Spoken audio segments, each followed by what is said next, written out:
किस तरह से भगवान अपने ब्रजवासियों को छोड़ करके और मथुरा चले जाते हैं, वह प्रसंग आप बड़ी लगन के साथ, प्रेम के साथ सुनिए। जो भी सुनेगा उसकी मनोकामनाएं हमारे द्वारकाधीश पूर्ण करेंगे। आचार्य सुखदेव जी महाराज कहते हैं, परीक्षित, जिस दिन से कृष्ण वृंदावन को छोड़कर गए हैं, उनके मित्रों की परिस्थितियां कैसी बन गईं। ये छोटे छोटे ब्रजवासी, नन्हे नन्हे सखा, छोटे से ग्वाल वाल, सूर्य निकलते ही मथुरा वाले मार्ग पर बैठ जाते और मथुरा की ओर टकटकी लगाकर देखते, लाला आए रहे होगा इसी आशा में। लेकिन शाम तक कृष्ण नहीं आते, लौट कर उदास होकर के चले जाते और कहते, मैया तेरू लाला बड़ो कठोर है, आज वो नहीं आए, रात को सोते नहीं हैं, नींद किसकी आंखों में आती नहीं है, चिंता निरंतर बनी रहती है। कब लाला का दर्शन प्राप्त होगा, कब जल्दी सुबह हो, कब सूर्य निकल आए, कब मथुरा के मार्ग पर जाकर बैठें और लाला का दर्शन करें। शायद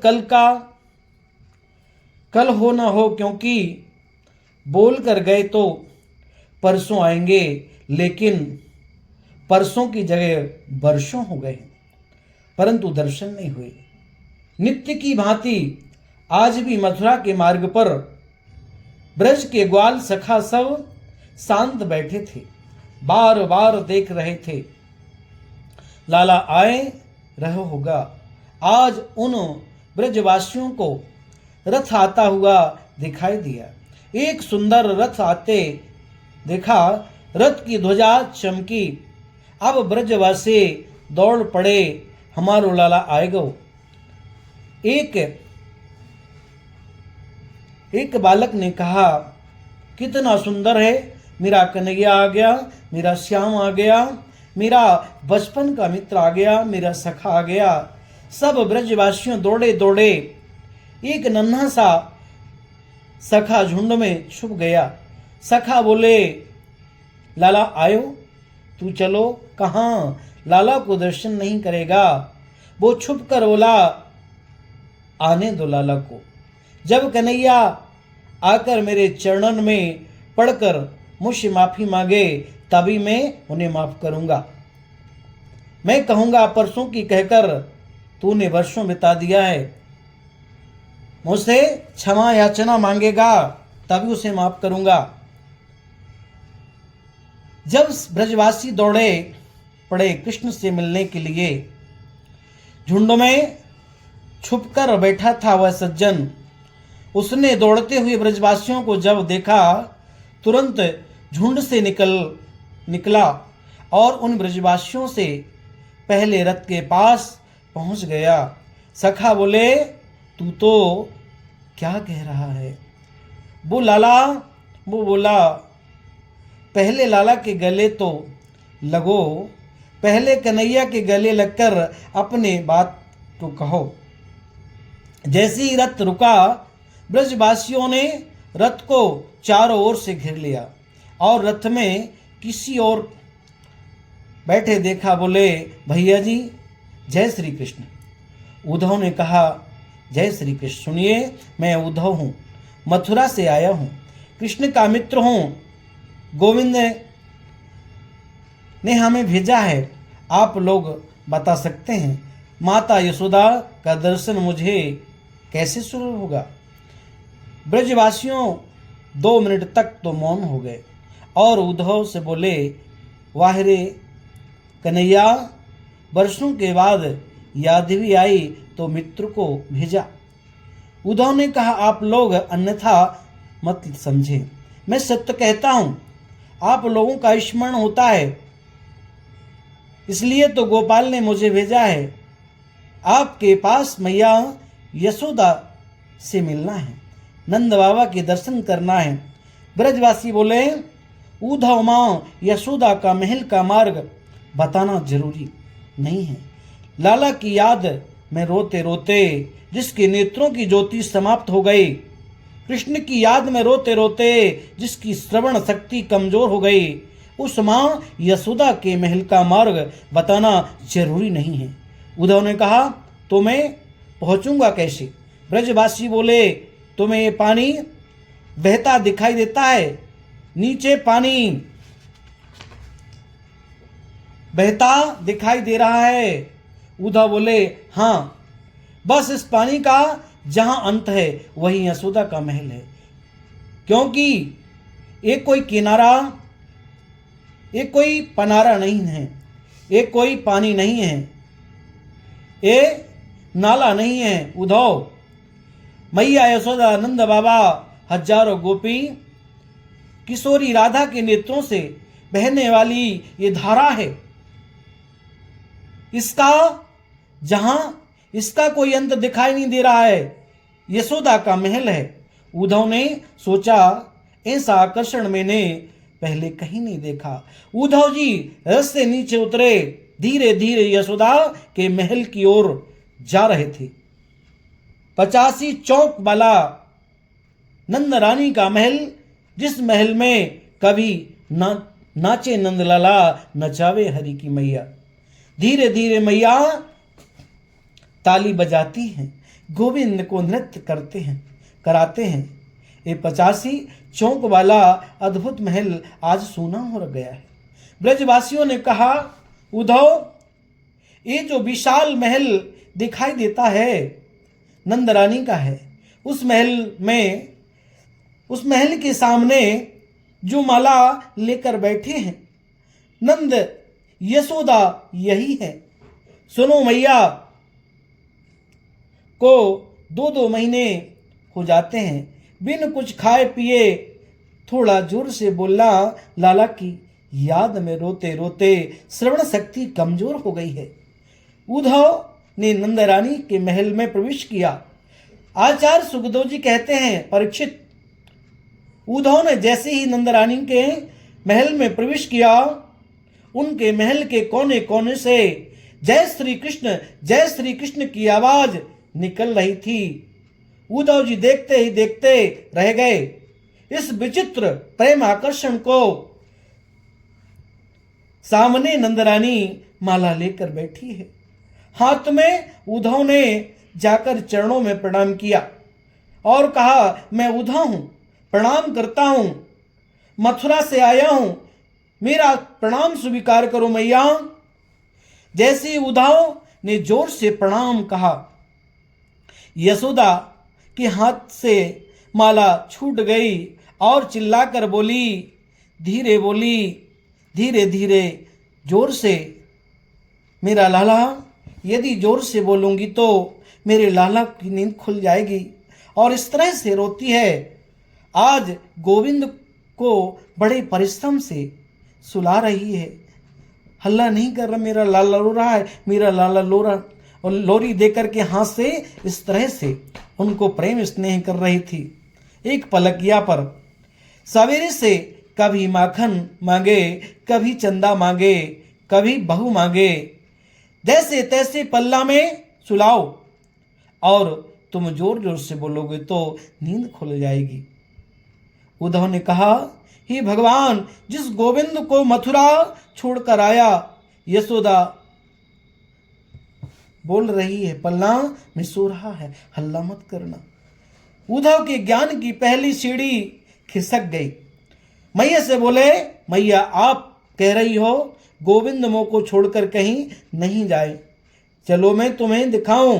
उद्धव को लेकर मैया जैसे ही पल्ला के पास पहुंची, धड़ाम से गिर पड़ी और रोते हुए बोली, उद्धव मैं कैसी पागल हूं, लाला तो मोह को छोड़कर चलो गो बरसों पहले, लेकिन मैं क्या करूं, ये वही पलना है या मैं गोविंद सोए,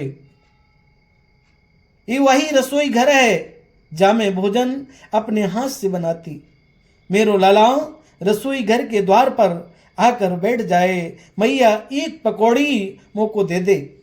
मैं कितनी निर्दयी, कितनी निठुर, डांट कर बोलती, नहीं नहीं, अभी जय जय जय को भोग नहीं लगो, तो को नहीं मिलेगा, बड़ा भारी अपराध मोको मैंने आज मेरो घर सुनो होगो।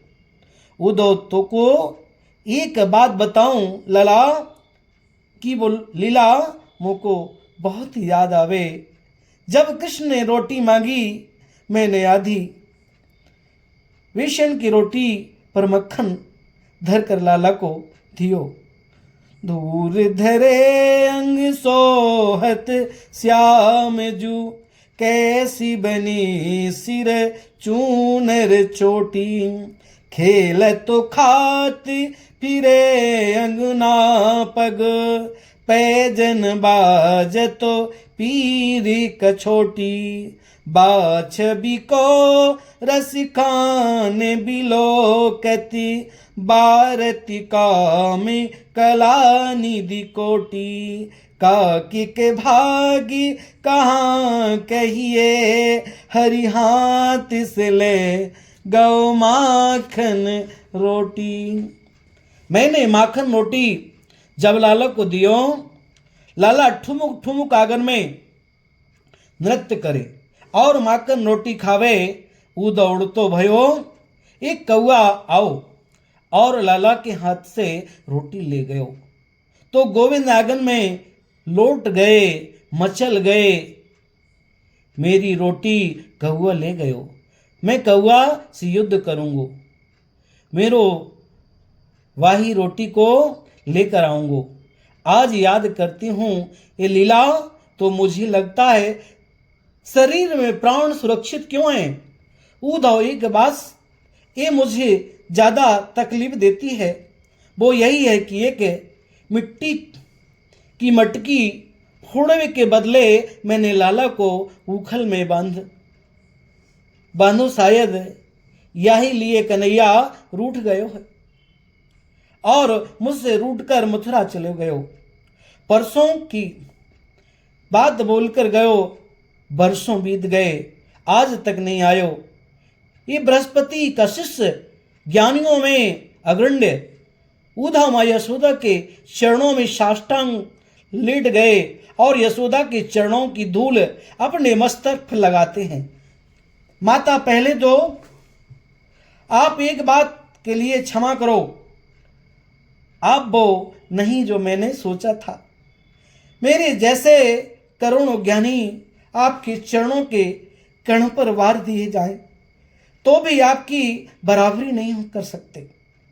रात भर बैठकर नंद यशोदा से चर्चा हुई, ये बृहस्पति का सूखा ज्ञानी खो गया ब्रज की इस भाव में।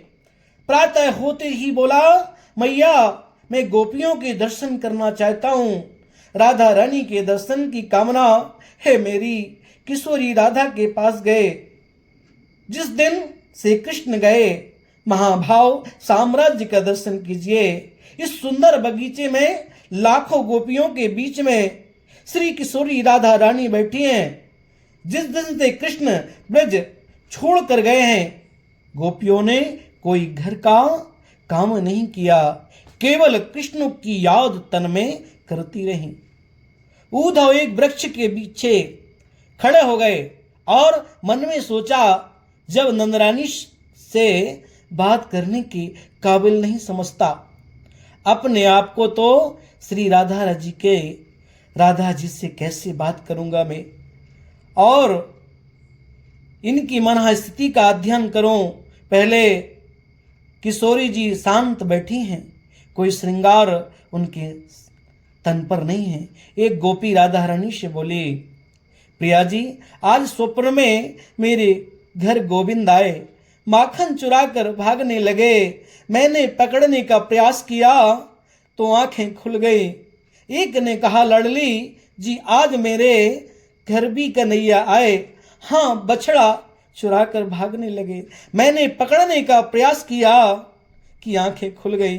एक सखी हाथ जोड़कर बोली, लड़ली जी आज लाला मुँह को पनघट पर मिले, जल की मटकी उठाकर मेरे सिर पर धर दियो, पीछे पीछे मेरे संग घर तक आए और मैंने घर के पास पहुंचकर पीछे मुड़कर देखो तो लाला को दर्शन ना भयो। फिर तो मेरी आंख खुल गई। किशोरी स्वप्न की बात सुन रही है और केवल रो रही है। उद्धव जी सब दर्शन कर रहे हैं। एक गोपी ने बड़े स्नेह से राधा रानी से कहा, क्या आपको स्वप्न में कृष्ण दर्शन नहीं होते? क्या सपने में आपको कन्हैया नहीं दिखते? यदि दिखते हैं तो आप हमें क्यों नहीं बताते? किशोरी जी ने हाथ जोड़कर कहा।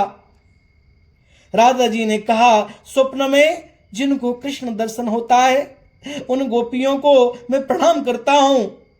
वो भाग्यशाली है, लेकिन मेरी परिस्थिति तो में ऐसी बन गई है।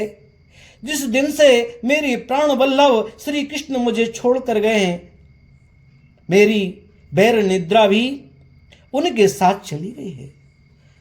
मेरा जीवन अंधकार में हो गया है। नींद नहीं आती तो स्वप्न में कैसे देखूं?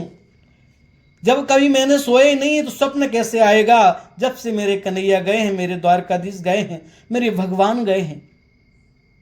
उद्धव जी ने सोचा, हे भगवान, प्रभु को ब्रज से गए तो कई वर्ष बीत गए हैं।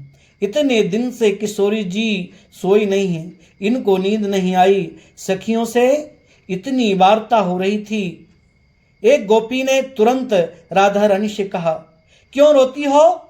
उसकी याद में प्रेम में कभी क्रोध भी आता है, अनुराग भी आता है। मैंने तो निश्चय कर लिया है, जीवन में कभी काले से प्रेम नहीं करूंगी।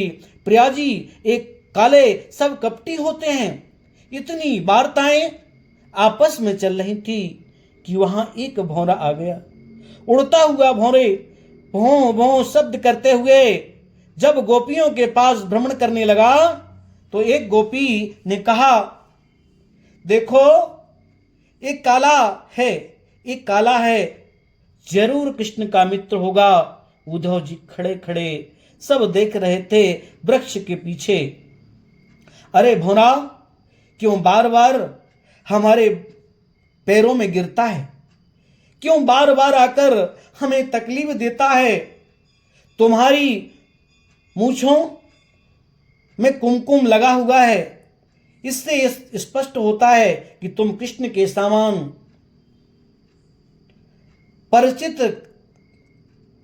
परचरित्र। कथम तात्पर्यम पदम तुम पदम हापिवतम है चेता उत्तम श्लोको जल्पे। तुम उसी कपटी कृष्ण के दूत हो, हम सब जानते हैं। और जो आज का नहीं, जन्म जन्मांतर का कपटी है। भौरों से बोल रहे हैं। भौरों ने कहा, देखो कपटी नहीं बोलना, मेरे गोविंद तो गोपी कहती है, हम सब जानते हैं। क्या बिगाड़ा था बेचारे बाली ने? छुपकर उसे बाण से मार दिया। क्या बिगाड़ा था राजा बलि ने?